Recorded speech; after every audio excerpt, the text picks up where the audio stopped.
Welcome to the Sunday Best. It's an in-depth look at the best book I read this week. This week's best is Fourth Wing by Rebecca Yarros. Rebecca is a New York Times, USA Today, and Wall Street Journal best-selling author of, get this, more than 20 novels. I had no idea. She has been happily married to her military husband for 20 years and is the mom to 6 kids. Fourth Wing was her first foray into fantasy and the first book in the Empyrean series. Violet Sorrengail is finally old enough to enter Bezgaiath War College, and she has prepared for her whole life to go into the scribe quadrant. But her mother is a general and is now forcing her into the rider quadrant, which is the most lethal and dangerous by far. If they can make it through training, they will become dragon riders. That is, if they can stay alive long enough to be chosen by a dragon. Violet's older sister, Mira, is currently a dragon rider and comes back to try and talk her mom out of forcing her into being a rider. Mira also warns her that if she makes it, she has to stay away from Xaden Ryerson, whose father led a rebellion and was executed by their mother 5 years ago. Luckily for Violet, her childhood best friend, Dane Atos, is already starting his second year as a cadet and will be in there to take her under his wing and help keep her safe. I find myself in a bit of an odd spot talking about Fourth Wing. I know that this book has been reviewed and broken down and just inspected under a microscope for years now.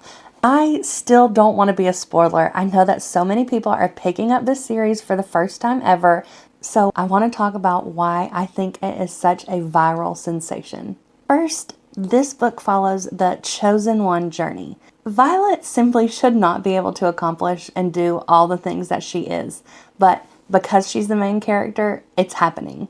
I personally love a chosen one story, someone who is trying to figure out their destiny, and we're watching it unfold as the story progresses. It also allows the reader to accept that Violet is a little bit more special than her peers without having to prove herself. Don't get me wrong, I know that she does work so hard to prove herself against the stigma that has surrounded her whole life of being too fragile, too weak, do anything other than just be a scribe. It is easy to root for the underdog, and Violet is, bless her heart, the runt of the litter. Second, it is an easy introduction into fantasy. Going to school is relatable, so having your fantasy story take place with the familiarity as something as well known as school as your backdrop makes it easier for the readers to latch onto your story and not be consumed with trying to figure out a brand new world, a new magic system, and characters all at one time. And while Bezgaiath is an extremely unique setting, it's not so far into the realm of fantasy that we're having to start from scratch. However, there are dragons, so take that with a grain of salt. Third, it is full of romance tropes.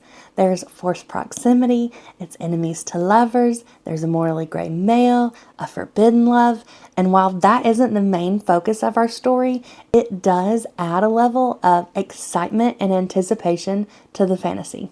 We are focusing on Violet trying to survive and make it through her first year. We also have the undertone of, if another cadet was to try and harm Violet, would Dane or Xaden step in to save her? We get to root for her in more than one way with romance as a subplot. This series is all over social media, with good reason, I think, because it has these very easily consumable journeys and tropes woven through the whole story.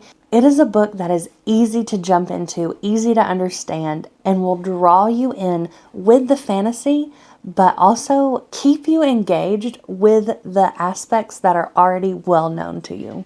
I think that all 3 books in this series, Fourth Wing, Iron Flame, and Onyx Storm, are great reads, and I would recommend them to anyone who is ready to dip their toe into fantasy or is already an avid fantasy reader.